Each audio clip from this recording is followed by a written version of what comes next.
Mega Man X5. What else can be said about this masterpiece of a game that hasn't been said already? It's the best-selling game of all time with over 70 million copies sold. It received mass critical acclaim at the time of its release that's continued to this very day, and it's quite possibly the most revered game of its generation, with countless amounts of fan art and theories being produced in its wake. The incredible design of this legendary work of art has been analyzed to death by a plethora of other video makers, so I decided to go a different route. This is the story of the people that created Mega Man X5, and the trials and tribulations that they went through along the way. It all started when the god Yanmark decided that he wanted to create his own video game. Not just any game, mind you. He wished to create the greatest game ever made. To assist him in this daunting task, he recruited a team that could help him realize his aspirations. That team consisted of Shinjiro Aragaki, Goemon Ishikawa the 13th, Core Margon, and, of course, Yanmark's own creator, Fernand Valbo, known as Fernando to his friends. With his pantheon of designers, Yanmark was finally ready to craft his magnum opus. The team worked tirelessly for years, relying on nothing but Cup Noodle and Trumu to survive. Great progress was made as the project went on, with innovation bursting from every pixel. However, on one fateful day, 13 years into development, the future of the project was changed forever. Shinjiro and Goemon were locked in an intense disagreement over whether or not Zero should have his now iconic ground suplex move. Shinjiro was for it, but Goemon believed that it would ruin the flow of the game's combat. Eventually, the two came to blows, with Shinjiro fighting Goemon in a battle to the death.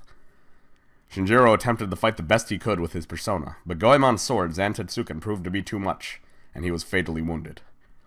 Yanmark attempted to put a stop to the fight, but it was too late. Shinjiro was on his deathbed. Yanmark pulled Shinjiro's almost lifeless body to his arms, and shed a single tear. Infused in that tear was the entirety of Yanmark's power, meant to save Shinjiro's life. However, in an act of defiance, Core Margon held out a hard drive containing the files of Mega Man X5 to catch the tear, infusing it with the energy of a god's emotion. Shinjiro died soon after, with a furious Yanmark chasing down Core Margon. Core Margon attempted to defend himself by stating that it was only for the good of the game, but Yanmark would hear none of it. With one swift laser blast from Yanmark's eyes, Core Margon was no more. Thus, only Goemon, Fernando, and Yanmark remained. Several more years passed before calamity struck anew. Fernando woke up one morning feeling unusual, as if he was falling into a fault of the earth.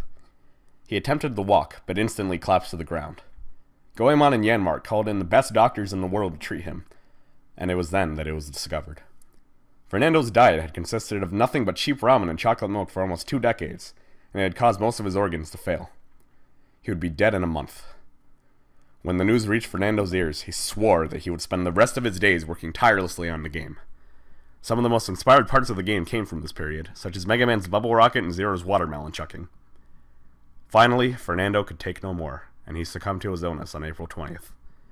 He died a hero, with the day of his death becoming a holiday in later years celebrated throughout most of the world. Thus, only Yanmark and Goemon remained. Time passed.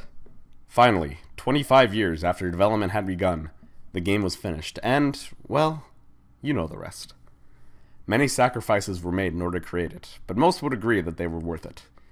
Core Margon's betrayal was overlooked by the masses, as without his treason, the game would not have included the emotional power of Yanmark, a loss that many would argue would have ruined the game.